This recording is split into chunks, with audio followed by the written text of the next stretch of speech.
ஒரு முறையும் சிவசிவான்னு சொல்லி திருநீர் இடும்போது சிவசம்பந்தத்தை நான் நினைத்து கொள்ளுகிறேன். அந்த சிவசம்பந்தம் எனக்கு காலத்துக்கும் நிலைத்திருக்க செய்யுமதாக எந்த செயலையும் திருவருளை முன்னிட்டு செய்தேன், திருவருளால் செய்து முடித்தேன்னு எண்ணம் கொண்டேன். எந்த செயல்னா பல் துலக்கிறதுலேன் அந்த செயல் மட்டும் நானே செஞ்சுட்டேன்னு சொல்ல முடியுமா? ஒரு நாள் தூங்கி எழுந்து போய் இத்தனை வருஷமா பண்ணா மாதிரியே நாமளும் அந்த பல்குச்சியை எடுத்து கொண்டு போய் வாயில வைக்க போகும்போது இந்த இடத்துல ஒரு வலி ஏற்படுதுன்னு வைப்போமே, கையை தூக்கவே முடியல. அப்போ எனக்கு இத்தனை நாள் இருந்த சக்தி எங்கே போச்சு? நானே செய்தேன்னா இதுவும் செய்ய முடியலையே. அது கூட முடியாமல்ல போகும். அப்போ எழுந்து உட்கார வைத்தாரா திருவருள், கண்ணை திறந்து வைக்க வைத்தாரா திருவருள், திறந்த கண்ணுக்கு பார்வை பூட்டினாரா திருவருள், காலை பதிச்சு படுக்கையிலேருந்து எழுந்து 2 அடி நடக்க முடிந்ததா திருவருள், படுத்த படுக்கையை என் கைகளாலேயே சுத்தி மடிச்சு வைக்க முடிஞ்சதா திருவருள். எல்லாவற்றிலும் திருவருள் தன்மை. திருவருள் விளக்கத்தினால் செய்தேன்கிற எண்ணத்தை நிறுத்தி கொண்டே இருக்கும் போது நான் செய்தேன் என்ற ஒன்று இல்லை. அப்பத்தான் அற்றுப்போம். இல்லைன்னா சுவாமி அங்கதான் நம்ம என்ன பண்ணிவிடுறோம், பிரிச்சு வச்சு பார்த்துடுறோம். எழுந்து படுக்கையை சுத்தி பண்ணி வச்சுட்டு நாம போய் பல் தேய்ச்சி குளிச்சுட்டு வெளில வர்றதுக்கு என்ன, அதுக்கு என்ன பிரமாதம்? எல்லா நாளும் நாமே அதை செஞ்சிட முடியுமா? ஒரு நாள் தூங்கி எழுந்து கால் பூமியில பதியலேன்னு போது தானே ஒரு பயம் ஏற்படுது. ஓஹோ, இது நான் செய்யலை இத்தனை நாளா. ஏன்னா நான் இன்னும் இருக்கும்போது நேற்று செஞ்ச நீ இன்னைக்கே செய்ய முடியல. ஓ, திருவருள் தன்மையினால தான் இது நடந்தது. இத்தனை நாளும் சர்வசாமான்யமா நான் நினைச்சுக்கிட்டு இருந்த காலை பொழுது விடிந்ததுன்னு பார்த்து கண் விழித்து எழுந்து படுக்கையை சுற்றி வச்சுட்டு போய் பல் தேய்ச்சி குளிச்சு வெளியில வந்தது என்னால் நானே பண்ணிக்கிட்டேங்கிற எண்ணமே அடிபடும். பெருமான் திருவருள் கூட்டுவித்தது என்று எழுந்திருக்கேன், பெருமான் திருவருள் கூட்டுவித்ததுன்னு ஒவ்வொரு படிநிலையிலேயும் சிவபெருமானை முன்னிட்டு கொண்டே. அப்போ காலையில் எழுந்த உடனே முதலிலே செய்வது திருநீரை தொடுவது, இரவு உறங்கப் போய் படுத்துக்கொண்டு அந்த நிலையிலே செய்வது திருநீரிட்டு கொண்டு. இதை முன்னிறுத்தித்தான் காலையில் எழுந்த உடனேவே ஆன்மார்த்த மூர்த்தியை சிந்தித்து ஆச்சாரியர்களை சிந்தித்து தான் தொடங்குறோம். முதல் சிந்தனை அதுவாகத்தான் இருக்கணும். பல நேரங்களில் காலையில் எழுந்து கண்ணே திறக்கிறதுக்கு முன்னாடி முதல்ல இந்த தரிசனத்துக்காக பார்க்கிறோம். ஏன்னா நேரம் ஆயிடுச்சு எழுந்துருன்னு அது சொல்லுது. சரி, அந்த அளவில் முன்னாடி இது மாதிரி ஒரு பெட்டி இருந்தது, அதை தட்டிட்டு எழுந்துருவோம். இப்போ இதையும் தட்டதான் தட்டுறோம். சரி ஆச்சுன்னு தட்டிடுறோம். ஆனால் தட்டின கையோட 10 மணிக்கு படுத்தேன், மணி 5 ஆச்சு, இந்த இடைப்பட்டிருக்கக்கூடிய ஒரு 7 மணி நேரத்தில் உலகத்தில் என்னென்னலாம் நடந்ததோ தெரியலையேன்னு ஒரு ஆர்வத்தில் உள்ள புகுந்து அங்கதானே நேரம் போகுது. அப்போ இங்கேயே சிதறல் ஒன்று ஏற்படுதே. இரவு தூங்கினோம், பெருமான் திருவருளால் நல்ல விதமாக எழுந்து உட்கார்ந்தோம், இன்று ஒரு திருநாளை எம்பெருமான் ஏற்படுத்தி கொடுத்தான்னு நன்றி சொல்றதுலேருந்து ஆரம்பிக்குது. இன்னொன்று, எழுந்த உடனே படுக்கையிலேருந்து தடால்னு எழுந்திருக்கிறதுமே நமக்கு சாஸ்திரங்களே கூட வேண்டாம்னு சொல்லுது. ஏன்னா இந்த உறக்கம் கலையாத நிலையில பல நேரங்களில் தடாலடியா அப்படி பதறிக்கொண்டு எழுந்து உட்கார்ந்தோம்னாலும் உடம்பில் இருக்கக்கூடிய வேதியியல் பொருட்கள் நம்மை கொஞ்சம் அப்படி கலங்கடிக்க செய்து மயக்கம் வந்தே உட்கார்ந்துடலாம், விழலாம், தடுக்கலாம், தடங்கள் ஏற்படலாம், இதெல்லாம் இருக்கு. அதனால எழுந்த உடனே தடால்னு எழுந்து உட்கார்றதே இல்லை. நம்முடைய ஆன்மார்த்த மூர்த்தத்தை, நம்முடைய ஆச்சாரியர்களை எல்லாம் சிந்தித்து ஸ்தோத்திரம் செய்து இதெல்லாம் சொல்லப்பட்டிருக்கு. அதை அவரவர்கள் அளவிலே வழக்கங்களாக கொள்ளலாம். அடியன் எழுந்து உட்கார்ந்த உடனே ஆன்மார்த்த மூர்த்தத்தை சிந்திப்பது, தியாகராஜ பெருமானை சிந்திப்பது, பூஜையில் இருக்கக்கூடிய பெருமானுடைய வடிவத்தை எல்லாம் சிந்திப்பது, ஆச்சாரியர்களை தியானம் செய்வது, ஞானசம்பந்தாதிகளை எல்லாம் தொடர்ந்து வணங்கி துதித்து முடித்து ஏதானோ ஒரு திருவாரூர் பாடலை சொல்லி முடிச்சுட்டு திருவாரூருக்கும் திசை நோக்கி 7 அடி நடக்கிறதுன்னு ஒரு விதி வச்சுட்டு இருக்கோம். அது திருவாரூர் தலபுராணத்திலே சொல்லியிருக்கு. ஆரூர் திருத்தலத்திற்கு இன்னைக்கு நான் போக போறேன்னு நினைத்து கொண்டு ஒருவன் 7 அடி நடந்தான் என்றால் கங்கைக்கு போய் கங்கா ஸ்நானம் செய்து காசி தரிசனம் செய்து கொண்டு வந்த பலனை பெறுவான் அப்படின்னு திருவாரூர் புராணத்திலே ஒரு பாடலை ஆச்சாரியர் சொல்லிக் கொடுக்கிறார். ஆனால் இதை ஒரு வழக்கமாக வைத்துக்கொண்டு எந்த ஊரில் இருந்தாலும் திருவாரூருக்கும் திசைன்னு இதே ஒரு திசையை குறித்து அதை நோக்கி 7 அடி எடுத்து வைத்து தியாகராஜ பெருமானை தரிசித்தோம்னு சொல்லித்தான் அந்த நாளை சங்கல்பமாகவாக செய்து கொண்டு தான் தொடங்குவது. இப்படி அவரவர்கள் அளவிலே ஆன்மார்த்த மூர்த்தத்தை சிந்தித்துக் கொண்டு எழுவது, ஆச்சாரியர்களை சிந்தித்து எழுவது, நம்முடைய மனதுக்கு இனியதான இருக்கக்கூடிய தலங்களினுடையதான 1-2 பாடல்களை சிந்தித்து எழுவது, சம்பந்தாதிகளை சொல்லிக்கொண்டு எழுந்திருப்பதுங்கிறதை வழக்கமாக கொள்ளலாம். இப்படி தொடங்கக்கூடிய நாள். அப்போ திருநீர் இட்டுக்கொண்டு முதல் அடியை எடுத்து வைத்தேன் என்னும் போதே சிவபெருமான் அருளால் ஒரு அடி எடுத்து வைத்தேன். உள்ளபடியே நினைத்து பார்த்தால் இது சாதாரண காரியம்னு நினைத்து கொண்டு இத்தனை நாள் செய்வோம். ஆனால் வயோதிகத்தினாலோ இல்லை ஏதோ வினைப்பயனால் நோய்வாய்ப்பட்ட நிலையிலோ அந்த ஒரு அடி எடுத்து வைக்க முடியாமல் வருத்தப்படுபவர்கள், நாமே நோய்வாய்ப்பட்டிருக்கும் போது தெரியுமே, எழுந்து உட்கார்ந்து யாராவது தட்டில் போட்டு கொடுத்த சாதத்தை பிசைஞ்சு சாப்பிட்றதுக்கு திராணி இருக்காதே. 1/2 மணி நேரம் முன்னாடி வரைக்கும் செஞ்சேன், இப்போ திடீர்னு ஜுரம் கண்ட உடனே என்னால் முடியல, இத்தனை தூரம் ஓடியெல்லாம் வந்துட்டு இப்போ என்னால் நிற்கக்கூட முடியாதபடிக்கு போச்சு, எங்கே போச்சு அந்த பலம் எல்லாம்? இப்போ நான் செய்யல, நான் இதை செய்யவில்லை, திருவருள் கூட்டுவித்தது. அதனால் செய்யும் அத்தனை செயல்லையும், அதனால்தான் தொழுதெழல் அப்படின்னே சொல்லுவாங்க. வெறும் எழுந்திருக்கிறதுன்னு சொல்லலை, தொழுது எழல்னு தான் சொல்லி தலைப்பே கொடுக்குறாங்க. பெருமானை வணங்கி துதித்து தான் எழுந்திருப்பது. அடுத்தது தந்த சுத்தி செய்வது, தண்ணீர் பருக சொல்லியிருக்கு. இன்னைக்கு அதுக்குன்னு ஒரு புட்டி ஒன்று வந்திருக்கு, அதில் நேரமெல்லாம் குறித்து கொடுத்துருக்காங்க. அதில் குறித்திருக்கிற நேரத்துக்கு குடிச்சுட்டேனான்னு பார்க்கறதுக்கு இதில் ஒரு விஷயம் இருக்குது. இது அந்த நேரத்தை எனக்கு சுட்டி காட்டும். அப்போ போய் எந்த வேலைக்கு தண்ணீர் குடிப்பதற்கு இவ்வளவு உபகரணங்கள், எதை நோக்கி போகிறோம்னு நினைக்கும் போது சில சமயத்தில் வேடிக்கையாக இருந்தாலும் பல நேரங்களில் பயமாகவும் இருக்குது. நல்ல வேளையாக இந்த மாதிரியான பழக்கங்களுக்கு விழக்கூடாதுங்கிறதுல ரொம்ப திருவருளால் ஸ்திரமாக இருக்கேன். இத்தனை மணி ஆயிடுச்சு, நீ தண்ணீர் குடின்னு எனக்கு சொல்லுவதற்கு இதில் ஒரு விஷயம் இருக்குது, அது அந்த நேரத்தை குறித்து கொடுக்கும் அப்படின்னா என்னை பற்றிய கவலையே இல்லாமல் ஆயிட்டேனோங்கிற ஒரு பயம் வர்றதுனால அதெல்லாம் பயன்படுத்தி தாகம் எடுத்தால் தண்ணீர் குடிக்கிறோம், அவ்வளவுதான். இவ்வளவுதான் விதி. இதுக்கெல்லாம் இதை நான் நம்ப ஆரம்பிச்சுட்டேன்னா அப்புறம் என்ன இருக்கு? கொஞ்சம் கூட நியாயம் இல்லாமல் போய்கிட்டு இருக்கு. குறைந்தபட்சம் இதையெல்லாம் தவிர்க்கலாம். இன்னொன்று, அவ்வளவு முக்கியமான பணியில அத்தனை பேரும் இருக்கோன்னு சில நேரத்தில் நினைக்க தோணுது. நாமத்தான் பணி எதுவுமே இல்லாமல் இருக்கோமோன்னு நினைக்க தோணுது. பார்க்கிற உத்தியோகத்துக்கு நடுவில் தாகம் எடுத்தால் தண்ணீர் பருக போகிறோம். எல்லாரும் இப்படியும் போகிற இடத்துக்கு ஒரு குடுவையை கொண்டு தான் போகிறோம். அதில் தண்ணீர் பிடித்துக் கொள்வதற்கு இன்றைக்கி எல்லா இடத்துலையும் வசதிகளும் வந்து விட்டது. பணியிடத்துலலாம் குறைந்தபட்சம் சுத்திகரிக்கப்பட்ட தண்ணீர் இருக்கணும்னே விதி இருக்குது. பிடிச்சி பக்கத்தில் வச்சுக்க போகிறோம். பள்ளிக்கூட குழந்தைகளாம் தண்ணீர் குடிக்கிறதுக்கு ஆசிரியர்கிட்ட போய் கேட்கணும்னுட்டு தாகம் எடுத்தால் குடிக்க போகிறோம். ஆனால் இப்போது 6 மணி 7 மணி 8 மணி 9 10 11 12 இத்தனை மணிக்குள்ளே இதை நீ குடிச்சு முடிச்சிருக்கணும் அப்படின்னு குறிப்பு போட்டு ஒரு தண்ணீர் பருவதற்குன்னு ஒரு குடுவை ஒன்று விற்கிறான். சரி, அதையான பார்த்து அத்தனை மணிக்கு பண்ணிட்டேன்னா அத்தனை மணி ஆயிடுச்சுன்னு எனக்கு சொல்கிறதுக்கு இதில் ஒரு நேரம் காட்டுறதுக்கு ஒரு கருவி, அது அந்த நேரத்துக்கு அந்த இடத்துல மணி ஓசை எழுப்பி எனக்கு சொல்லி அதை எடுத்து நான் குடிச்சுட்டு வைக்கிறேன். அப்படி அந்த அளவுக்கு உலக இயக்கத்தில் நம்ம எவ்வளோ தூரத்துக்கு பங்களிக்க இருக்கோம், அவ்வளோ முக்கியமான தீர்மானங்கள்லாம் நாம் போட்டுக்கிட்டு இருக்கோமான்னு தான் தோணுது. அதனாலே அங்கிருந்து ஆரம்பிக்குது இந்த கருவிகள் எல்லாம் நாம் சார்ந்திருக்கக்கூடிய தன்மை. அப்படி அல்லாது சிவத்தை சார்ந்திருக்கும்படியாக எல்லா செயல்களையும் செய்கிறேன். குளித்து முடித்துன்னா ஸ்நானம் செய்வதை முன்பே சொன்னது போல் அருள் தடாகத்திலே மூழ்கி எழுந்து அதற்கு விதிகள்லாம் சொல்லுது. முடிந்த வரையிலும் திறந்த வெளியிலே இருக்கக்கூடிய நீர்நிலைகளில் குளிக்கணும். அதில் ரொம்ப உத்தமமாக சொல்லப்படுவது ஓடும் நீராக இருக்கக்கூடிய ஆற்றிலே. இதெல்லாம் தேடிக்கொண்டு நம்மளால் போகக்கூட முடியாது. எப்படி எடுத்துக்கலாம்னா, வாய்ப்பு கிடைக்கும் போது தவற விட்டுடாதீங்கன்னு சொல்லலாம்.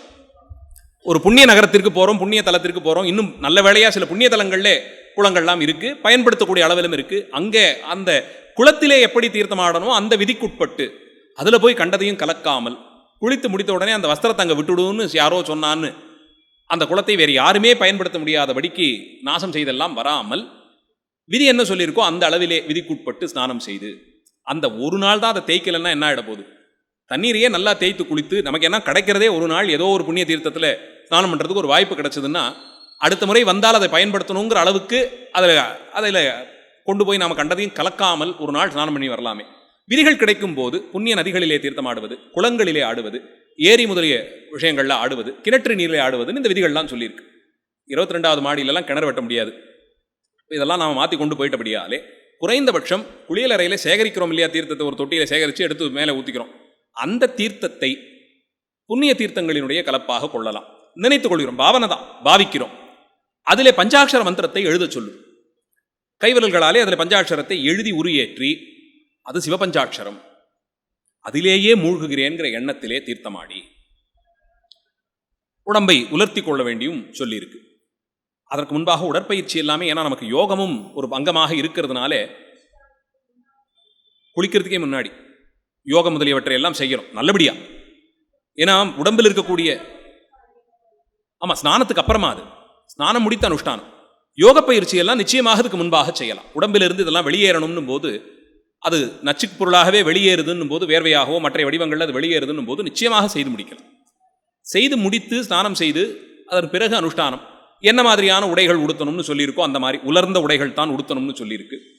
2 உடைகள் குறைந்தபட்சமாக உடுத்தி கொள்ள வேண்டும்னு சொல்லியிருக்கு. ஒற்றை உடையில நிப்பாட்டக்கூடாதுன்னு, கைத்துண்டும் ஒன்று கொள்ள வேண்டும், இதெல்லாம் சொல்லியிருக்கு. இதற்கு பிறகு அனுஷ்டானம், சைவ அனுஷ்டானம். அதிலே சூரியனை பார்த்து அவன் உள்ளூரை பொருளாக இருக்கக்கூடிய சிவபெருமானை, அருக்கனாவது அறநூறுன்னு சொல்லி ஆச்சாரியர்கள் சொல்லியிருப்பதினாலே அருக்கன் மண்டலத்தின் உள்ளே, சூரிய மண்டலத்தின் உள்ளே அந்த சூரியனுக்கே சக்தியாக பெருமான் அவனை இயக்குகிறார். ஏன்னா உலக இயக்கத்திற்கு அடிப்படை சூரியன். நாம் எவ்வளவுதான் மாற்று யோசனைகள் எல்லாம் எந்தெந்த சக்தி வடிவங்களை எல்லாம் கொண்டு வந்து சேகரித்தாலும், இயந்திரங்களை கொண்டே எல்லாவற்றையும் செய்கிறேன், அணுசக்தி, இந்த சக்தி, அந்த சக்தி எல்லாம் வருகிறது, வரவேற்கலாம். ஏன்னா நாமும் பயன்படுத்தி கொண்டிருக்கிறோம். உலகத்திற்கு அந்த தேவைகள் எல்லாம் இருக்குது, அதையெல்லாம் பூர்த்தி செய்யுது. ஆனால் அத்தனைக்கும் போய் கடைசியில் ஆதாரம் எதுன்னு பார்த்தா சூரியன். சூரியனை கொண்டுதான் இதெல்லாம் இயங்குகிறது. அப்படி சூரியனுக்கு அந்த சக்தி எங்கே இருந்து பெறப்பட்டதுன்னா உள்ளுரை பொருளாக எம்பெருமான் இருக்கிறார். அதனால்தான் சிவசூரியன் என்றவனை அழைக்கிறோம். அந்த அர்க்கமண்டலத்தின் மத்தியத்திலே, சூரிய மண்டலத்தின் நடுவிலே இருக்கக்கூடிய சிவசூரியனான எம்பெருமானை பாவித்து அவருக்கு அர்க்கியங்கள் கொடுக்கணும். அதிலே ஒரு அங்கம் பஸ்மஸ்நானம், விதிப்படி திருநீரிட்டுக் கொள்வது, இதெல்லாம் சொல்லப்பட்டிருக்கு. அப்போது அதற்கு என்ன விதிகள்லாம் சொல்லியிருக்குன்னு பார்த்து குறிப்பிட்ட திசை நோக்கி ஒரு ஆசன பலகை இட்டு அதன் மேலே அமர்ந்து கொண்டு சுத்தமான தீர்த்தத்தை ஒரு பாத்திரத்திலே சேகரித்து வைத்து, அனுஷ்டான பாத்திரம் என்று நமக்குன்னு ஒரு பாத்திரத்தை வைத்துக்கொண்டு, அனுஷ்டானத்தின் போது தரித்து கொள்வதற்குன்னு புதிதாக சேகரிக்கப்பட்ட திருநீர் அதை வைத்துக்கொண்டு, ஜபம் செய்வதற்கு ஒரு ஜபமாலை, கை துடைத்து கொள்ள துண்டு, இதையெல்லாம் எடுத்து வைத்துக்கொண்டு, அர்க்கியத்தை சேகரிப்பதற்கு ஒரு தட்டு, இதெல்லாம் வைத்துக்கொண்டு தான் உட்கார்றோம். தவறாமல் இந்த அனுஷ்டான பாத்திரமும் அந்த அதுக்கு தேவைப்படுற உபகரணங்களும் நம்ம கிட்டேயே இருக்கணும். எப்போதும் வைத்திருக்கணும். அது எந்த நேரத்திலே எங்கே தங்குவோம்னு தெரியாது. ஆனால் வீட்டுக்கு வந்து பண்ணிடலாம்ங்கிற எண்ணத்திற்கு இல்லாமல் தவறாமல் அனுஷ்டானம் செய்வேன் என்பதிலே கொள்ளலாம். ஒரு சின்ன குடுவை, ஒரு சின்ன தட்டு, திருநீர், அவ்வளவுதான். ஜபம் செய்வதற்கு மாலை கொள்வது உத்தமம். இல்லைன்னா கழுத்தில் இருக்கிற மாலையை எடுத்து ஜபம் பண்ணி மறுபடியும் அணிந்து கொள்ளுகிறோம். அது பண்ணலாம் பண்ணக்கூடாதுன்னு ரெண்டு பட்சம் உண்டு. ஆச்சாரியர்கள் சிலர் செய்யறதே தரிசனம் பண்ணியிருக்கேன், அதனால் அதை பழக்கத்திலே கொள்ளுகிறோம், அவ்வளவுதான். சிஷ்டாச்சாரம், பெரியவர்கள் கடைபிடித்த ஆச்சாரத்தை அப்படியே கொள்ளலாம். இப்படி இந்த பொருட்களை குறைந்தபட்சம் சின்ன சின்ன அளவிலேயாவது எங்கே பிரயாணம் பண்ணாலும் வைத்திருப்பேன். என் வண்டியிலேயே எப்பயும் ஒன்று வச்சிருக்கிறது உண்டு. நம்ம ஒவ்வொரு இடத்துக்கு போகிறோம், இப்போயாவது தேவைப்படும். அங்கேயும் இப்போ எல்லா இடத்துக்கும் இதே ஸ்வரூபத்தில் போவோமானா அதுக்கும் முடியாதபடிக்கு பணிகள்லாம் இருக்கிறதுனால ஒரு வேட்டி துண்டும் கையிலேயே இருக்கும். கீழே விரித்து உட்காருவதற்கும் ஒன்று. இது அப்படியே ஒரு பையாக எப்போதுமே இருக்கும். சுருக்க மடித்து அதை அப்படியே பத்திரமா வச்சுருக்கும். அதை அப்படியே யாத்திரைக்கு போகும்போது கொண்டு போகிறதுக்குன்னு வீட்டிலே அதெல்லாம் சேர்த்து போட்டதா ஒரு சின்ன பை இருக்கும். அந்த பையும் சேர்த்து யாத்திரை துணி மூட்டையோடு சேர்த்து அதையும் கட்டிக்கிறோம். இந்த மாதிரி எங்கு எந்த நிலையிலும் அனுஷ்டானத்தை விடமாட்டேன்னு கொள்ளக்கூடிய, காலை மாலை இரவுன்னு 3 காலங்களும் மாறக்கூடிய காலத்தில் சூரியோதயம் ஆச்சு, நல்ல விதமாக இந்த நாள் போகும், எம்பெருமான் திருவருள் என்று நினைத்து கொண்டு சிவசம்பந்தத்தை வெளிப்படையாக காட்டக்கூடிய திருநீற்றை எப்படி ஏற்க வேண்டுமோ அந்தபடிக்கு உடம்பிலே ஞாசம் செய்து, அங்கத்திலே உடம்பிலே எந்தெந்த இடங்களில் என்னென்ன சுத்தி செய்யணுமோ அந்த சுத்தியெல்லாம் சிவபெருமானுடைய ஷடாங்க மந்திரத்தாலேயும் பஞ்சபிரம்ம மந்திரம்னு சொல்லப்படும் பெருமானுடைய 5 திருமுகங்கள் குறித்த மந்திரத்தையும் கொண்டு, இந்த 11 மந்திரங்களை கொண்டு உடம்பிலே எந்தெந்த அங்கங்களை எப்படி சுத்தி செய்யணும், கைகளிலே விரல்களிலே செய்ய வேண்டிய சுத்தி, உள்ளங்கைக்கு செய்ய வேண்டிய சுத்தி, இதெல்லாம் செய்து முடித்து திருநீற்றை விதிப்படி எடுத்துக்கொண்டு அதை அபிமந்திரணம் சொல்லக்கூடிய நிலையில் உரு ஏற்றி ஜபித்து, அதன் பிறகு அதிலே ஒரு ஸ்நானம் செய்வதாக பாவித்து, பாதத்திலிருந்து தலையிலிருந்து பாதம் வரையிலும் அந்த பஸ்மத்தை தூவியபடியே வந்து விபூதியிலேயே ஸ்நானம் பண்ணேன்னு ஒரு பாவனையாக செய்து முடித்து, அதன் பிறகு தண்ணீர் விட்டு குழைத்து எங்கெங்கே இட்டுக்கொள்ள வேண்டுமோ அந்தந்த மந்திரத்தை சொல்லி உடம்பிலே உச்சந்தலையிலும் நெற்றியிலும் 2 மார்புக்கு நடுவேயும் அடி வயிற்று பகுதியிலேயும் 2 முழங்கால்களிலும் தோள்களிலேயும் முட்டி கைமுட்டி பகுதியிலும் மணிக்கட்டிலும் விழாக்களில் 2 பக்கமும் விழாவிலும் அடி முதுகிலும் கழுத்திலுமாக இப்படி சொல்லப்பட்டிருக்கும் 16 இடங்களிலே விதிப்படி தரித்து, அதிலே சில பேதங்கள் உண்டு.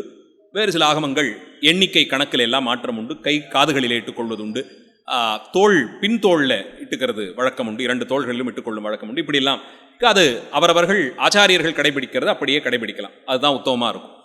பெரியவர்கள் என்ன கடைபிடிக்கிறார்களோ, நமக்கு எதை உபதேசம் பண்ணாங்களோ அதை கடைபிடிக்கலாம். ஆனால் ஒன்றுங்கிறதுக்கு மேம்பட்டு இந்த எண்ணிக்கைகளில் கணக்கு உண்டு, அது அந்த அளவில் தெரிந்து கொள்ளலாம். அப்படி தரித்து முடித்து ருத்ராட்சம் தரித்து விதிப்படி தரிக்க வேண்டிய அளவிலே ருத்ராட்ச மணிகளை சிரவடமாக கழுத்தில் அணிந்து கொள்வது, அதிலே என்னென்ன வகைகள் உண்டோ எங்கெங்கே அணியணும்னு விதிகள் இருக்கோ அந்த விதிப்படி அதையெல்லாம் தரித்து கொண்டு சிவசூரியனாக இருக்கக்கூடிய எம்பெருமானுக்கு அர்க்கியம் கொடுத்து விதிப்படி அவருக்கு செய்ய வேண்டிய அர்க்கியத்தை எல்லாம் கொடுத்து முடித்து நிறைவிலே ஆச்சாரியர் உபதேசித்து வைத்த பஞ்சாட்சர மந்திரத்தை ஓதி உரு ஏற்றி அந்த ஜபபுண்ணியத்தையும் பெருமான் திருவடிகளிலே சமர்ப்பித்து முடித்து கொண்டு மேலே விசேஷ தீட்சை ஏற்பட்டு இருந்தால் சிவபூஜை செய்ய வேண்டியது. சிவபூஜைக்கு தேவையான நீர், புஷ்பங்கள், சந்தனம், தூபம் இதெல்லாத்தையும் சேகரிக்கணும். புண்ணியம் செய்வார்க்கு இதெல்லாம் கிடைக்கும்னு அப்பர் சுவாமிகள் சொல்லிட்டார். அது என்ன சுத்தியில் சேகரிக்கணுமோ அந்த விதிப்படி சேகரித்து, வாஸ்தவத்தில் இது ஒவ்வொன்றுத்திற்கும் சொல்லியிருக்கிற விதியை பார்த்தால் சிவபூஜை நாம் செய்ய முடியாது. ஆனால் எதை முன்னிட்டு செய்கிறோம்னா, இந்த மாற்றங்களுக்கு தகுதியாக எம்பெருமான் அடியனுக்கு இவ்வளவு தான் கொடுத்துருக்கார். நான் இருக்கிற நிலைக்கு ஒரு நந்தவனம் அமைத்து அதிலே செடியிலே பூப்பது, கொடியிலே பூப்பது, தண்ணீரில் பூப்பதுன்னு விதிப்படியெல்லாம் பூக்கள் பறித்து இந்தந்த அளவிலே இப்படியெல்லாம் தொடுத்தும் இட்டு வழிபாடுங்கிறதெல்லாம் ஆகக்கூடியது இல்லை. இப்போ அதனால் சிவபூஜையை கைவிட்டுடலாமான்னு சொன்னால் வேண்டாம். ஆச்சாரியர்கள் காலப்போக்கில் எம்பெருமான் எதை நிமித்தானோ அதை அந்த அளவில் கொள்ளுகிறோம். அப்போது விலை பேசி கடையிலிருந்து அதை பெற்று அதை நம்ம அளவில் எவ்வளவு சுத்தமாக வச்சுக்க முடியுமோ, நமக்கு அஸ்திர மந்திரம்னு ஒரு மந்திரம் இருக்குது, அந்த மந்திரத்தை சொல்லி அங்கே பண்ணி வைத்திருக்கக்கூடிய அர்க்கிய தீர்த்தத்தை கொண்டு அதில் புரோட்சித்தோம்னா அது சுத்தி அடைந்ததுன்னு எடுத்துக்கிறோம். இந்த மாதிரியான விதிகளை நமக்கு ஆகமங்கள் தான் கொடுத்துருக்கு. அதனால் அஸ்திர மந்திரத்தை சொல்லி அவற்றை சுத்தி செய்து ஹிருதய மந்திரத்தாலே அதிலே தியானித்து அதை கொண்டு போய் எம்பெருமான் திருவடிக்கு சேர்ப்பது. அப்படியாக பூக்களை சேகரித்து சந்தனத்தை இந்த மட்டும் அரைத்து சேர்ப்பதற்கு வழக்கங்கள் இருக்குது, வாய்ப்பும் இருக்குது. நேரம் இருப்பவர்கள் அன்றன்றைக்கு தேவைக்கே சந்தனத்தை போதுமான அளவிலே ஒரு சிவபூஜைக்கு அவ்வளவு என்ன நமக்கு தேவைப்பட போகுது, தேவைப்பட வேண்டிய அளவில் சந்தனத்தை அரைத்தும் சேகரிக்கலாம். இல்லை முடியாதவர்கள் உயர்ந்த ரகமாக சந்தனம் எல்லாம் அரைத்தே கிடைக்கிறது, அதையாவது வாங்கி வைத்துக்கொண்டு அதை செலவு செய்கிறோம். இப்படி விதிக்குட்பட்டு பெறப்படும் அந்த பண்டம் எவ்வளவு சுத்தமாக இருக்குன்னு நமக்கு தெரிந்து சேர்க்கிறோமோ அப்படி. அடியேன் சொல்லுவது, நம் வீட்டு குழந்தைக்கு ஒரு பொருளை பயன்படுத்துவதற்கு எப்படி பார்த்து பண்ணுவோமோ அதை பார்த்துக்கலாம், அவ்வளவுதான். கலப்படமான எண்ணெய் கொண்டு என் பிள்ளைக்கு தேய்க்க மாட்டேன், கலப்படமான உணவு பண்டத்தை என் பிள்ளைக்கு தரமாட்டேன், கலப்படமாக இருக்கக்கூடிய சந்தனத்தை என் குழந்தைக்கு பூச மாட்டேன். என்னால் முடிந்தது என் குழந்தை எப்படி பார்த்துப்பேனோ அந்த அளவில். ஏன்னா ரொம்ப உயர்ந்த ரகம் மட்டும்தான் பயன்படுத்தணும்னு சொன்னால் காஷ்மீரத்திலேருந்து குங்குமப்பூ சேகரித்து வந்து இப்படி அரைத்து இப்படி செய்து அது முடியாது. ஆனால் என் பிள்ளையின் பேரில் இருக்கிற பந்தத்தினாலே அந்த குழந்தைக்கு ஒரு தீங்கும் வரக்கூடாதுன்னு பார்த்து பார்த்து கொடுக்குறேன் இல்லையா, அந்த அளவில் பார்த்து கொள்ளுங்கள். இவ்வளவுதான் அடியேன் சொல்லக்கூடிய நான் கொண்டிருக்கிற விதி, அவ்வளவுதான். அப்போ இது உயர்ந்த ரக சந்தனம் அப்படின்னு யாரோ அரைத்து கொடுப்பதை பெறுகிறோம்னா அது என் பிள்ளை இட்டுக்கொள்வதற்கோ இல்லை அவனுக்கு பிரசாதமாக கொடுக்கறதுக்கு எனக்கு ஒன்றும் குறையில்லைன்னா அதை நான் பெருமானுக்கும் கொடுப்பேன். ஆரம்பத்திற்கு சொல்கிறேன், இது விதி இல்லை, நம்ம மனசுக்கு இவ்வளவு தான் நம்மளால் பார்க்க முடியும். இது உயர்ந்ததுன்னு நம்மளால் எதை பெற முடியுமோ அதை தான் பெற முடியும். ஏன்னா எல்லா பண்டத்திற்கும் ஒரு விலை போட்டாச்சு, போட்டிருக்கிற விலைப்படி பார்த்தா யாராலையும் அதையெல்லாம் பெற முடியாதுன்னு இருக்குது, சாமானியமாக எல்லாராலையும் பெற முடியாதுன்னு இருக்குது. அப்போ எதை கொடுக்கலாம்னு பார்த்தா, நம்ம பிள்ளை பேரில் ஒரு ஆசை இருக்குது, அவனுக்கு எது இருக்கிறதுல எது வசதியோ நம்மளால் என்ன முடியுமோ அந்த வசதியை தான் கொடுப்போம்னா அதையே எம்பெருமானுக்கும் கொடுக்குறேங்கிற அளவில் தான் அடியன் கொள்ளுவது. அந்த விதத்தில் அவருக்கான அந்த திரவியங்களை எல்லாம் சேகரித்து சிவபூஜை செய்வதற்கான இடத்தை எப்படியெல்லாம் பெறலாம் அதெல்லாமும் அனுஷ்டானத்திலே ஆச்சாரத்திலே சொல்லியிருக்கு. வீடுகளிலே சிவபூஜை செய்வது சைவ ஆச்சாரத்திற்கு குறைவில்லாத நிலையில் வீடுகளிலே ஆச்சாரமாக ஒரு இடத்தை தேர்ந்தெடுத்து அந்த இடத்திலே சிவபூஜை செய்யலாம். சிவாலயங்களிலே செய்யலாம், சைவ மடங்களிலே செய்யலாம், சிவாலயத்திற்கான குளக்கரையிலே செய்யலாம், நந்தவனங்களிலே செய்யலாம், பசுமடங்களில் செய்யலாம், பசு கொட்டகையிலே செய்யலாம். வீட்டிலே ஒரு மாட்டு கொட்டகை இருந்ததுன்னா ரொம்ப உத்தமம். அந்த பசுவினுடைய சம்பந்தத்தால் அந்த இடத்திற்கு தோஷமே இல்லை, ரொம்ப சுத்தி அடைந்திருக்கு. ஏன்னா ஒரு இடத்தை சுத்தி பண்ணுறதுனாலே நாம் கோஜலத்தை கொண்டும் கோமலத்தை கொண்டும் தான் அந்த இடத்தை நாம் மெழுகிறோம்னா, அப்போ அதுவே தரையாக அங்கே இருக்கும்போது, பசுக்களே அங்கே இருக்கும்போது அங்கே என்ன தோஷம் இருக்க முடியும்? அதனால் அந்த இடத்திலேயே அப்படியே செய்கிறோம். அந்த புராணத்திலே கூட பார்க்கிறோம், அந்த பசுமாட்டை கட்டி வைக்கக்கூடிய அந்த தொழுவத்திலே அந்த அந்த அதை கட்டக்கூடிய அந்த கயிறிலே பெருமான் ஆவிர்பவித்தார்னு பார்க்கிறோம். அந்த ஒரு பெண்ணுக்காக ஒரு அடியாராக இருந்த ஒரு பெண்ணுக்காக வாழ்க்கைப்பட்டு போன வீடு வைணவ வீடு, அவர்கள் சிவபூஜை செய்யக்கூடாதுன்னு நிர்பந்தித்த போது தொழுவத்தில் இருக்கக்கூடிய அந்த கட்டையை, பசுமாட்டை கட்டுற அந்த கட்டையை பெருமானாக அவள் பாவித்தாள். அவள் பாவனைக்கு எம்பெருமான் அதிலேயே ஆவிர்பவித்தார். அப்போது பசு மடங்கள் இல்லை பசுமாடுகள் இருக்கக்கூடிய கொட்டிலை நாம் கொள்ளலாம், பசுமாடுகள் கட்டக்கூடிய இடத்தை நாம் கொள்ளுகிறோம், அந்த இடத்திலே சிவபூஜை செய்யலாம். இதெல்லாம் நமக்கு சொல்லப்பட்டிருக்கு. இது இல்லாமல் ஏனைய இடங்களிலே ஆச்சார குறைவு இருக்கும் பட்சத்தில் நிச்சயமாக தவிர்க்கணும். சிவபூஜை தவிர்க்கப்பட வேண்டியது அந்த இடத்துல இல்லாமல் வேற எங்கேயாவது. அதனால இன்னைக்கு முழுக்க நான் இந்த இடத்துல இருந்துட்டேன் அதனால சிவபூஜை செய்யலைங்கிறது இல்லை. இந்த வரைக்கும் பக்கத்தில் ஏதாவது கோயில் இருக்கான்னு கேட்டு அந்த கோயிலே போய் அவரிடத்தை ஒப்புதல் பெற்று அந்த இடத்துல சிவபூஜை பரப்பி பூஜை செய்து வருகிறோம். என்னுடைய பக்தியை நான் காண்பிக்கணுங்கிறதுக்காக கூடாத இடத்துல எல்லாம் வச்சு சிவபூஜை செய்வது அபராதம் தான், அது கொள்ளப்படாது. அப்படி செய்வது இல்லை. இப்படியாக இப்போ இதிலே சிவச்சின்னங்கள் பற்றி பேசிய போது திருநீறு ருத்ராட்சத்தை பற்றி சிந்தித்தோம். நமக்கு அது ரொம்ப உயர்ந்ததாக சொல்லப்பட்டிருக்கு. பஞ்சாட்சரம் திருநீறு ருத்ராட்சம் தான் அடிப்படையாக சொல்லப்படும் சிவச்சின்னங்கள். இது போக வில்வம் சிவலிங்கத்தையும் சேர்த்து 5 சிவச்சின்னங்கள்னு சொல்றதும் உண்டு. இதில் திருநீற்றை எப்படி சேகரிக்க வேண்டும் அதுவும் அனுஷ்டானம் சொல்லும். ஒரு பெரிய பத்ததி ஒன்றை சொல்லுகிறது. நீர் பலதரப்பட்டது. ஹோமத்திலிருந்து ஹோமபஸ்மத்தை சேர்த்து சேகரித்து அதை இட்டுக் கொள்பவர்கள் உண்டு. சைவ சமயத்தில் அது கொள்ளப்படுவதில்லை. அதை நாம் கொள்ளக்கூடாது. பசுவினுடைய சாணம் எரித்து விதிப்படி செய்யப்பட்ட திருநீற்றைத்தான் கொள்ளலாம். அதுவும் கூட கார்த்திகை மாதத்து சோமவாரத்தில், கார்த்திகை மாதத்தில் ஆரம்பித்து மாசி மாதம் வரையிலும் அதற்கு ஒரு கால அட்டவணையே போட்டு கொடுத்துருக்குறாங்க. அதற்கு சாணம் சேகரிக்கிறோம்னா அந்த பசுவுக்கு லட்சணம் சொல்லியிருக்கு. உயர்ந்த ஜாதி பசுவாக, எந்த விதமான வியாதியும் இல்லாததாக, உடம்பெல்லாம் ஒரே மாதிரி நிறம் கொண்டதாக, கலப்படமெல்லாம் இல்லாமல் இருக்கணும், அதற்கு அங்கஹீனமாகி இருக்கக்கூடாது, நோய் தாக்கி இருக்கக்கூடாது, கண்ணுக்கு தெரிகிறாப்பில் அதுக்கு எதுவும் வியாதி எல்லாம் இருக்கக்கூடாது, உடம்பில் எதுவும் குறைபாடெல்லாம் இல்லாது இப்படி இருக்கக்கூடிய பசுவிலிருந்து, அதுவும் அது உண்ணக்கூடிய புல் எப்படி இருக்கணும்னா அந்த கார்த்திகை பனி விழுந்த புல்லாக சாப்பிட்ருக்கணுமா. அப்படி சாப்பிட்ட புல், அதுவும் ஒரு தரையிலே புல்லாக இருக்கணும், 10 இடத்த போய் மேய்ந்து வராமல். இப்படியெல்லாம் பார்த்து சேகரிக்கப்பட்ட பசு, அதனுடைய சாணத்தை கார்த்திகை மாதத்திலே சேகரித்து அடுத்து வரக்கூடிய மார்கழியிலே பனியிலே அந்த சாண உருண்டைகள் அந்த பனியிலே நனையும்படியாக வைத்து தினந்தோறும் வச்சு எடுக்கணும். அதுக்கப்புறம் தை மாசத்திலே ஒரு இளம் ஒரு உஷ்ணம் வரும் இல்லையா, முதல் சூரியன் உத்தராயண காலத்திலே வரக்கூடிய சூரியன், அதிலே இட்டு வைத்து மாசி மாதத்தில் ஒரு மங்களமான நாளை தேர்ந்தெடுத்து இப்படி பனியிலும் வெயிலுமாக வைத்து சேகரித்த அந்த உயர்ந்த ஜாதி பசுவிலிருந்து பெறப்பட்ட சாண உருண்டைகளை விதிப்படி அக்னியிலே சம்பந்தப்படுத்தி அந்த அக்னியை எரித்து முடித்த சாம்பலை சல்லித்து, அதில் எந்த விதமான உருண்டைகள் கல்லெல்லாம் இல்லாமல் சல்லித்தெடுத்து அதை அப்படி தொட்டோம்னா பட்டு மாதிரி இருக்கிற அந்த சாம்பலை சேகரிக்கணும். அந்த திருநீற்றையும் பாகம் பண்ணி மாசி மாதத்திலே வரக்கூடிய மகாசிவராத்திரி அன்று இரவு காலத்திலே நடக்கக்கூடிய மகாபிஷேக காலங்களில், ஒவ்வொரு சாமத்திலும் நடக்கக்கூடிய அபிஷேக காலத்திலே சுவாமிக்கு கொடுத்து பெருமான் திருமேனி படிந்து வந்ததை சேகரித்து வைத்துக் கொள்ளலாம். ஒரு பாகத்தை அப்படியே சுத்தமாக வைத்துக்கொண்டு அனுஷ்டானம் செய்யும் போது அதில் அபிமந்திரம் பண்ணி இட்டுக்கணும். சுவாமி சன்னதியிலே சுவாமிக்கு சாற்றி கொடுத்த பிரசாதத்தை அனுஷ்டான விபூதியாக சேர்ப்பதில்லை. அது தவிர சுவாமிக்கு அபிஷேகம் பண்ணாததாக இருக்கக்கூடிய திருநீற்றை பெற்று அதை அபிமந்திரம் பண்ணி நாம தரித்துக் கொள்ளுகிறோம். இப்படி பெறப்படுவது தான். உடனே ஒரு கேள்வி வரும் நமக்கு, சுடலை பொடி பூசி என் உள்ளம்கவர் கல்வன்னு சுவாமிகளே பாடிட்டார். அவன் எங்க பாடுறார்? முதல் வரியில பாடுறார். முதல் பாடல் சிவஞானம் உண்ட உடனே சுவாமிகள் சொல்றது, சிவபெருமான் சுடலை பொடி பூசினான். நேரடியாக அங்கே சொல்லப்படும் சுடலைங்கிறது சுடுகாட்டு சாம்பல் தான். ஒன்று சுற்றி வளைத்ததுக்கு மாத்திரெல்லாம் வேண்டாம், சுடுகாட்டு சாம்பல் பூசிக்கொள்ளுகிறார். அநேக புராணங்களில் வந்துருத்து, பல 100 பாடல்களில் ஆச்சாரியர்கள் பாடியிருக்காங்க. அது வைபவமாக சுவாமிக்கு இருக்கு. நாம் ஏன் செய்யக்கூடாதுன்னு ஒரு கேள்வி வரும். சைவ சமயத்தின் சில பிரிவுகளில் செய்கிறாங்க. இன்னைக்கு இந்த மாதிரி எதானா விபரீதமாக பண்ணிட்டு அதை உடனே உலகத்தில் ஒரு நம்மை பின்தொடரக்கூடிய ஒரு 1000 பேருக்கு தெரியப்படுத்தி விட்டு, அந்த 1000 பேரும் அதை விரும்பி விட்டார்களா, அதற்கு ஒரு முறை அந்த தட்டு தட்டிட்டாங்களான்னு பார்த்துக்கிட்டே உட்கார்ந்துருக்கிறத விதியாக கொண்டிருக்கும். அதனால் இந்த மாதிரி விபரீதமாக எதையாவது செஞ்சுட்டா உலகம் நம்மை சுற்றி பார்க்கும்னு நினைக்கிறோம். அந்த அற்பத்தனத்திற்கு விழுந்ததுனாலே இதெல்லாம் ஏன் செய்யக்கூடாதுங்கிற கேள்வியும் சேர்ந்து வருது. சுடுகாட்டு சாம்பல், பிணமெரித்து சேகரித்த சாம்பல் என்று சொல்லும்போது அதை தரித்து கொள்ளக்கூடிய பிராணி பெருமானுக்கு உண்டு, நமக்கும் இருக்கான்னு பார்த்து கொள்ளும். சர்வசக்தன் எம்பெருமானை நான் ஏற்றுக்கொள்ளுகிறேன் என்ற பட்சத்தில் அவர் செய்வது எல்லாவற்றையும் நானும் செய்கிறேன் இறங்க மாட்டேன். நம்பிக்கை உடைய ஒருவன் அதை செய்ய மாட்டான். பெருமான் செய்கிறார், நான் ஏன் செய்யக்கூடாது அப்படின்னு கேட்டா நானும் சர்வசக்தன்னு பொருள்படும், எனக்கும் எல்லாம் முடியும்னு பொருள்படும். அங்கேயே ஆணவம் வந்துடும். இறைவனுடைய பராக்கிரமத்தோடு என்னை ஒப்பிட்டு பார்த்தேன்னு சொன்னா அதை விட ஆணவத்தின் வெளிப்பாடு வேற என்ன இருக்க முடியும்?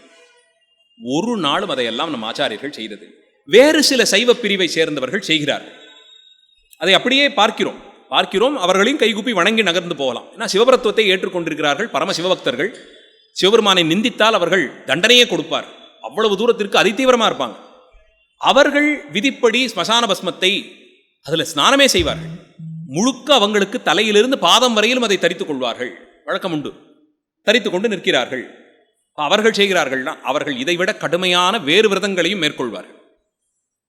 அது நமக்காகுமா? 3 மணி நேரத்துக்கு எதையான ஒன்று சாப்பிடணுங்கிறது நியதியாக வச்சிருக்கோம் இல்லை? 2 மணி நேரத்துக்கு ஒன்று சாப்பிடணும்னு நியதியாக வச்சிருக்கோம் இல்லை? 5 நிமிஷத்துக்கு ஒரு வாட்டி இதை பார்க்கணும்னு ஒரு நியதி வச்சிருக்கோம் இல்லை? அவங்களுக்கு அந்த நியதியெல்லாம் கிடையாது. அவர்கள் சித்தத்தை சிவன்பாலே வைத்தவர்கள். சிவத்தை தவிர வேறு ஒன்றுமே சிந்தனையிலே வராதபடிக்கு இருக்கும் அவர்களுக்கு. அதுக்காக கடுமையான பயிற்சிகள் எல்லாம் மேற்கொள்ளுகிறார்கள். அந்த பயிற்சியிலே நாம பொது வாழ்க்கையில் இருக்கக்கூடிய நாம வேண்டாம்னு விலக்கிய சில லாகிரிகளை அவங்க பயன்படுத்துவாங்க. சிலவற்றை புகைப்பார்கள். சிலவற்றை வாயிலே வைத்து மெல்லுவார்கள். அது அவர்களுக்கு ஒரு கலக்கத்தை ஏற்படுத்தும். அந்த கலங்கின நிலையிலே அவர்களுடைய வைராக்கியத்தினாலே அல்பமான விஷயங்களுக்கு ஆசைப்பட்டு மனசை சிதற விடாமல் ரொம்ப கட்டுப்படுத்தி கடுமையான ஒரு யோக அமைப்பில் உட்கார்ந்து கொண்டு சிவபெருமானை தியானிப்பார்கள். அப்படி ஒரு ஆழ்ந்த கலக்கத்திலே உள்ளூர போய் எதையோ நினைக்காமல் பரிபூர்ணமாக சிவபெருமானை தியானிப்பார்கள். சுவாமியினுடைய பராக்கிரமம், அவருடைய திருநாமங்கள், அவருடைய வடிவு, அழகு, எழில், அவர் தாங்கி இருக்கக்கூடிய ஆயுதங்கள், அவர் செய்த லீலைகள், இதையெல்லாம் முழுக்க ஸ்மரித்திருப்பார்கள். அவர்கள் லாகிரி பயன்படுத்தி சாமானியர்கள் செய்யக்கூடிய செயல்களில் ஈடுபட மாட்டாங்க. முழுக்க அதை இன்னொன்று, அது ஆயுசுக்கும் கைகொள்வதில்லை. குறிப்பிட்ட காலத்திற்கு அதை செய்வார்கள். குறிப்பிட்ட காலத்திற்கு அதை செய்வார்கள். அதுக்கு மேலே அதுலேருந்து நீந்து வந்துடுவாங்க. அங்கே நீங்கினது எப்போதுன்னா, இது இல்லாமலேயே அவர்களுக்கு சிவசம்பந்தம் எப்போதும் சிவசிந்தனையே இருக்கும். இது தேவையே கிடையாது. இதை கடந்து வந்துடுவாங்க. இது இல்லாமலேயே அவர்கள் சிவத்தை நினைத்து கொண்டே இருப்பார்கள். அந்த நிலைக்கு போகிற வரைக்கும் இதை ஒரு பயன்பாட்டுக்கு வச்சுப்பாங்க. நம்ம ஆட்கள் அதுக்கு கொஞ்சம் எழுந்துட்டாங்கன்னா அது இல்லாமல் வாழ்க்கையே இல்லைன்ட்டுல போயிடுறோம். அப்போ அதையும் செய்ய முடியுமா? நாம முடியாது. அது முடியாது. இங்கே அவர்களை போலெல்லாம் நாமன்னு ஒப்பிட்டு பார்ப்பதற்கில்லை. இதை செய்பவர்கள் ஸ்மசான பஸ்மத்தை பூசிக்கொள்வார்கள். ஸ்மசானத்திலிருந்து ஒரு கபாலத்தை கையில் ஏந்தி கொண்டு திரிவார்கள். காப்பாளிகர்கள்னு சொல்பவர்களுக்கு விரதமே அதுதான். அவருடைய தீட்சை காலத்தில் எப்படி நமக்கெல்லாம் ஆச்சாரியர்கள் ஒரு ருத்ராட்சமணியை தராங்க, திருநீர் தராங்க, அதை எப்பயும் விடாமல் வைத்துக் கொண்டிருக்கோம்னா, அவங்களுக்கு என்ன தீட்சைனா ஒரு கபால பாத்திரத்தை கொடுப்பாங்க. ஸ்மசானத்திலேருந்து சேகரித்த ஒரு மண்டை ஓட்டை தருவாங்க. பைரவர் எப்படி கையில் கபால பாத்திரம் ஏந்தி இருக்கிறாரோ அந்த மாதிரி இவர்கள் அதை எப்போதும் வைத்திருக்கணும். அதை நீங்கவே கூடாது. ஒரு வாட்டி கையில் ஏந்திட்டாங்கன்னா அதை எப்போதும் கையிலே வைத்திருப்பார்கள். எந்த உணவு உட்கொண்டாலும் அதிலே பெற்றுத்தான் உண்ணுவேன், அதிலே வைத்துத்தான் எதையுமே பானம் பண்ணுவேன், இந்த வழக்கங்களை எல்லாம் வைத்திருப்பார்கள். அது இல்லாமல் இருக்கக்கூடாது. அவன் விரதம் பங்கமாயிடும், அது போயிடுத்துனா. அப்படி கடுமையான விரதங்களை எல்லாம் அனுஷ்டிப்பவர்கள் இதை செய்வார்கள். குடும்ப பந்தமெல்லாம் அவர்களுக்கு ஒண்ணுமே இல்லாமல் போயிடும். ஒரு க்ஷணப்பொழுதுல நீங்கி வந்துருவாங்க அதுலேருந்து. அதை செய்ய முடிந்தால் ஸ்மசான பஸ்மத்தை நானும் அணிந்து கொள்ளலாம். ஏன் சொல்றேன்னா, இப்ப சமீபத்திலே யாரோ ஒருத்தர் அதையும் பொட்டலம் போட்டு விற்க ஆரம்பிச்சிருக்காங்க. அது வரைக்கும் வந்துட்டுது. ஒருத்தர் கேட்கிறார், இதை ஒருத்தர் விற்கிறார், ஏன் கூடாது? சுடலை பொடி பூசின்னு சுவாமி செய்யும் போது நான் ஏன் செய்யக்கூடாது? சுவாமி ஒரு ஒரு ஒரு சர்ப்பத்தை கூட மேலே போட்டுக்கிட்டு சுத்துறார். 8-10 பாம்பு சுத்துது தலையில. தலை மேல தலைமயிரை முடியறதுக்கு ஒரு சர்ப்பத்தை அந்த அளவில் திட்டமா சின்னதா ஒரு சர்ப்பத்தை எடுத்து தலையில முடிச்சுக்கிட்டு இருக்காரு. அதையும் பண்ணலாமா? புலியை கொன்று தோலைத்தான் உடுத்திக்கிட்டு இருக்கார். சுவாமி ஒன்றும் நம்மள மாதிரி வேஷ்டி கட்டிட்டு தெரியல. புலித்தோலை கட்டுப்படுத்தி நீங்களே உரித்து கொண்டு வாங்களேன் பார்ப்போம். எதுக்கு இந்த விபரீதம் எல்லாம்? ஆச்சாரியர்கள் அதனால்தான் இந்த பசுவினுடைய சாணமானது அதை பஸ்மம் செய்து பெறும்போது அதுவும் ஒரு விதத்திலே எரிந்து பெறப்பட்டதாகத்தான் வருகிறது. அதை சேகரித்து வைத்துக்கொண்டு தரிக்கலாம். நமக்கு எவ்வளவு சக்தியோ, நம்ம வாழற வாழ்க்கை அமைப்புக்குள்ளே எது பொருந்தி வருமோ இவ்வளவு தான் முடியும். இப்படியான ஒரு நிலை இதை கொண்டாடுகிறார்கள். அதே நேரத்தில் அதை நம்ம தூஷிக்கவும் இல்லை. ஆச்சாரியர்கள் விசாரம் பண்ணி அது தப்புன்னு சொல்றாங்க. அந்த அளவுக்கு போகும்போது அதை பார்த்துக்கலாம். ஆனால் இப்போ அதை கொண்டே சுவாமிக்கே பூஜை செய்யக்கூடிய கோயில்கள்லாம் உண்டு. இந்த உஜ்ஜைன் க்ஷேத்திரத்திலே, மகாகால க்ஷேத்திரத்திலே இன்று வரையில் வழக்கத்தில் இருப்பதாக சொல்லி கேட்கிறோம். இல்லை, இன்னும் சிலர் சொல்றாங்க. ஆனால் ஏதோ ஒரு காலத்தில் நிச்சயம் இருந்திருக்குன்னு கொள்ளும்படியாக இருக்கு, இப்பவும் இருக்குன்னே வச்சுப்போமே. அங்கேயும் போறோம், சுவாமி தரிசனம் பண்ணிட்டு வந்துடுறோம். அந்த அளவிலே செய்கிறோம், அவ்வளவுதான். அதை நான் எனக்குன்னு கொள்வதில்லை. எனக்கான ஆச்சாரம் அது இல்லை. சௌமியமான இந்த சைவ மதம் எல்லோருக்கும் பொதுவானதாக இருக்கும். எல்லாராலும் காப்பாளிகர்களாகவோ மகாவிரதிகளாகவோ ஆக முடியாது. சித்தாந்த சைவராக எல்லோரும் ஆகலாம். ஆண்கள், பெண்கள், இந்த தேசத்தை சேர்ந்தவர்கள், வெளி தேசத்தை சேர்ந்தவர்கள், தமிழ் மொழி தெரிந்தவர்கள், தமிழ் மொழி தெரியாதவர்கள், மொழி, இனம், பால் தன்மை இதெல்லாம் தாண்டி எல்லோரும் சைவ சித்தாந்தத்தை பின்பற்ற முடியும். அதனால் தான் இது உலக சமயம்னு சொல்றோம். அப்ப இதுல எது விதின்னா, பசுவினுடைய சாணத்தை விதிப்படி சாம்பல் செய்து அதை தரித்துக் கொள்ளுதல் போருமே, அதையாவது கடைபிடிப்போம். அதே மாதிரி ருத்ராட்சத்திற்கும் சொல்லப்பட்டிருக்கிற விதிகள், இத்தனை முகங்கள் இங்கே எல்லாம் அணியணும், அணியக்கூடாத காலம், இப்படியெல்லாம் விதிகள் உண்டு. இதில் சில மாற்று கருத்துக்கள் உண்டு. எப்படி பார்த்தாலும் அந்த அளவிலே அதை அணிந்து கொள்கிறோம். இருபாலருக்கும் உண்டு, இருபாலருக்கும் உண்டு. பெண்கள் அணியலாமான்னு கேட்டால் இருபாலருக்கும் உண்டு. அதுக்கு மேலே எப்போது அணிந்து கொள்ளலாம், நீக்கலாம்ங்கிறத அவரவர்கள் ஆச்சாரியரிடத்தை கேட்டு தெளியணும். அந்த விதிகளிலே மாற்று எல்லாம் சிலது உண்டு. அதனால் அவரவர்கள் அணிந்து கொள்ளலாம். கண்டத்திலே அணிந்து கொள்ளக்கூடிய மணி, கண்டத்திலே தொண்டையில் இந்த கழுத்துக்கிட்ட இங்கே அணியக்கூடிய மணி, அது அணியலாமா கூடாதாங்கிற விசாரம் எல்லாம் உண்டு. ஏன்னா ஆசௌச்சங்கள் ஏற்படும் போது, மலஜலம் கழிக்கும் போது, மற்றைய காலங்களில் இருக்கும்போது, திருமணம் செய்து கொண்டவர்கள் இவர்கள்லாம் சில காலங்களில் அதை அணிய முடியாதேன்னு ஒரு விசாரம் வர்றதுனாலே அதை தவிர்க்கக்கூடிய சிலரும் உண்டு. தர்மயாதீனத்திலே குருமா சன்னிதானங்கள் தொடக்கமாக யாருமே கண்டமணி அணிந்து கொள்வதில்லை. திருக்கூட்டத்தடியார்களோ மற்றவர்களோ கண்டமணின்னு சொல்லக்கூடிய இந்த கழுத்தை ஒட்டி அவிழ்க்கமே முடியாத அணியை அணிவதில்லை. ஆனால் அதை பின்பற்றுபவர்கள் அப்படியும் இருக்கலாம். இல்லை, கண்டமணி அணியக்கூடிய வழக்கம் பின்பற்றுபவர்கள் உண்டு, அவர்களும் கொள்ளலாம். ஆனால் அதெல்லாம் அவரவர்கள் ஆச்சாரியரிடத்தை கேட்டு தெளிந்து கொள்ள வேண்டியது. ஆனால் விதிகள் சொல்லப்பட்டிருக்கு. இப்படியாக பார்த்து அணிந்து கொள்ள வேண்டிய அணிகள் இதெல்லாம் நமக்கு சைவ சின்னங்கள். இதிலிருந்து நீங்க மாட்டேங்கிறதை விரதமாக கொள்ளுகிறோம். என்னத்துக்கு பொறுத்த வரைக்கும் சைவ ஒழுக்கம்னு சொல்லுங்கன்னு சொன்னால் விடாமல் எப்போதும் திருநீர் அணிந்திருப்பதும், அந்த திருநீரை தரிக்கும் போதெல்லாம் சிவநாமத்தை சொல்லி பெருமானை சிந்திப்பதும் தான்.